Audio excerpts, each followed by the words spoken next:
Well, they say there's a first time for everything. I have never seen a thunderstorm in February, but up here in Hershey, that's exactly what we're getting. We are outside of Hershey Park Arena, by the way.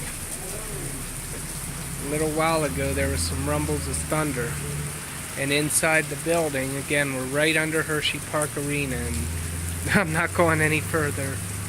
There was the lights actually flickered, and the building was you could hear it outside. You could hear the crackling.